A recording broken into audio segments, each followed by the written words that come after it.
The last full moon of that spring came a little more than a month before school let out for summer vacation.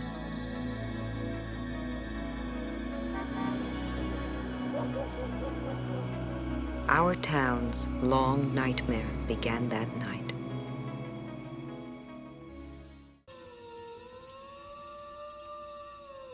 The killing had begun, but at first, no one knew it.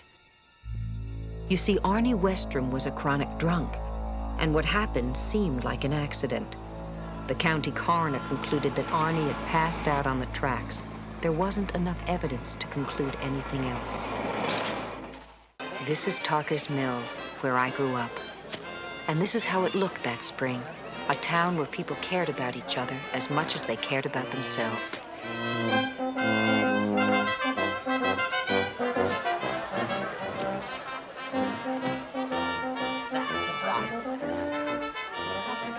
I was nearly 15 years old, and my brother Marty was 11.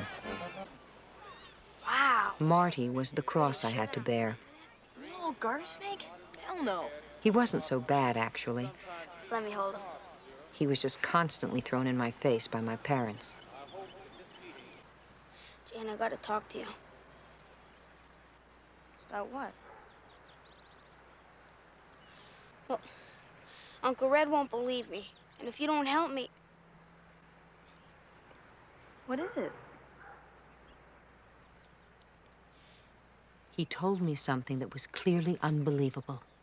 And yet somehow, I believed most of it. And I understood one thing with total clarity. Marty himself believed it all.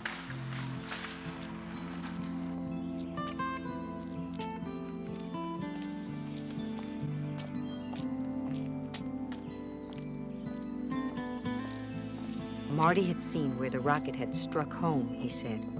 And I went out that day looking for more than just cans and bottles.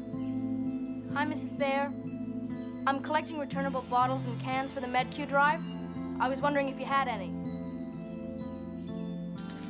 I was looking for a man or a woman with just one eye. Hello, Jane. Who is it? It's Jane Coslaw. Hello, Jane.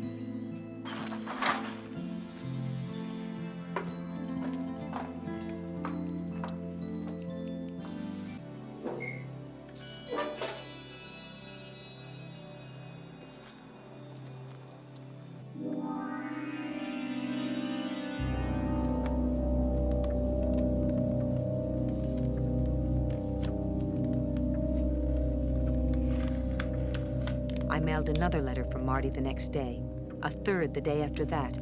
Then, on Saturday, we told Uncle Red what we'd been up to. His reaction was less than serene. Holy jumped-up, bald-headed Jesus Palomina. Uncle Red. From him, I'd expect it. Sometimes I think your common sense got paralyzed along with your legs. But from you, Jane, you're Miss Polly Practical. You don't understand. I understand that my niece and my nephew are sending little love notes to the local minister suggesting that he gargle with broken glass or eat a rat poison omelet. It came for me. I shot it in the eye. Now he's wearing an eye patch. I wish I had a tape recorder so you could hear what you sound like. What about the baseball bat Jane saw in a shed? What about it? You know who used to have a baseball bat like that? Mr. Knopfler. So? It looked like Bigfoot had used it for a toothpick.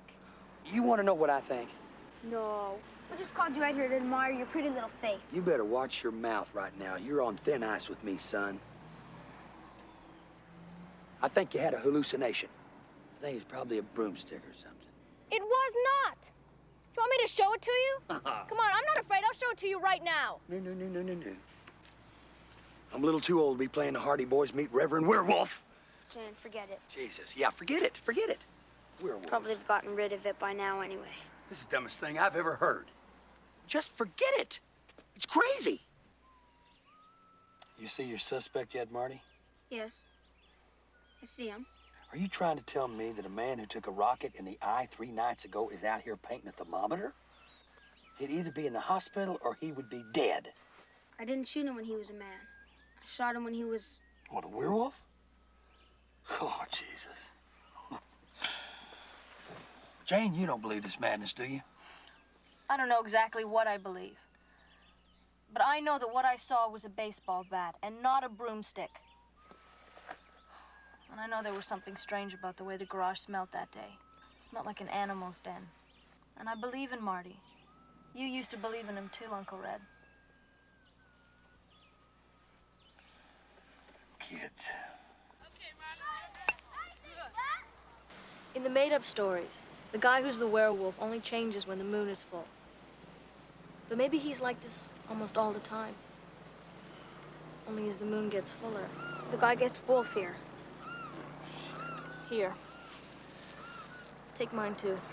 Why don't you guys tell me how this guy Lowe became a werewolf? I don't know. Maybe he doesn't know either. I think he's going to come after me. Not just because I know who he is, but because I heard him. But I think I'll wait till the moon's all the way full.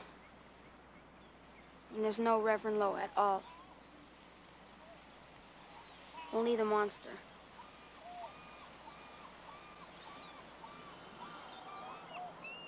You've gone right out of your mind. Will you do it?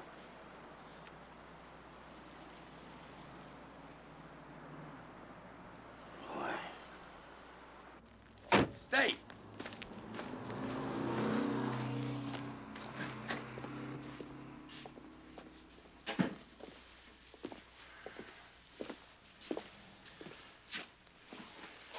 Hello.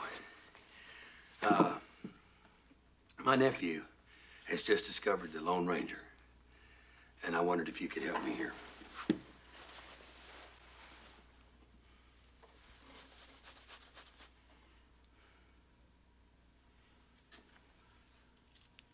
You want a silver bullet, huh?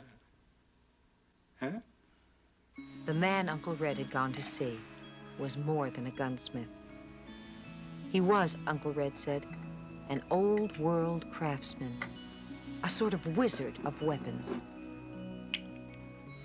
He confirmed the high-grade silver content of my crucifix and Marty's medallion, melted them down, and molded them into a silver bullet.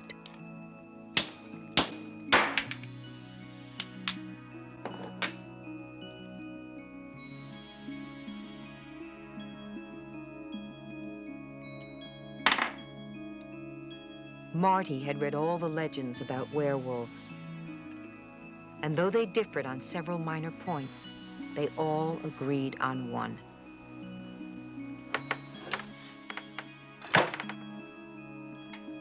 It takes silver to kill a werewolf.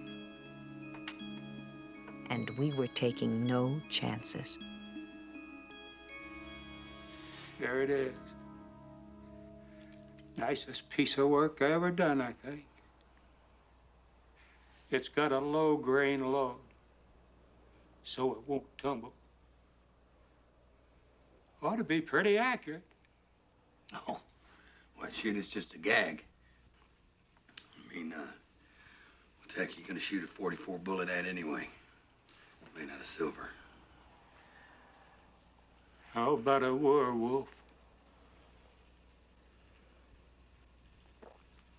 The night of the next full moon came on Halloween, and a happy coincidence left us in the sole care of Uncle Red. London for a month instead of New York for a weekend. At least it seemed like a coincidence.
Except Jesus found a man.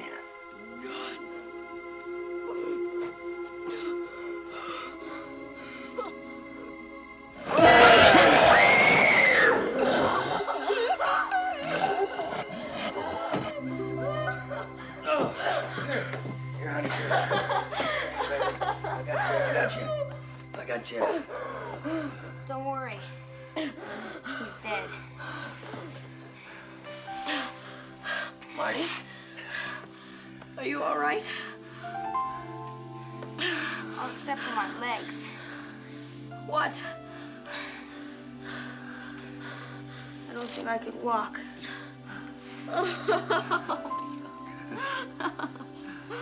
I love you, Jimmy.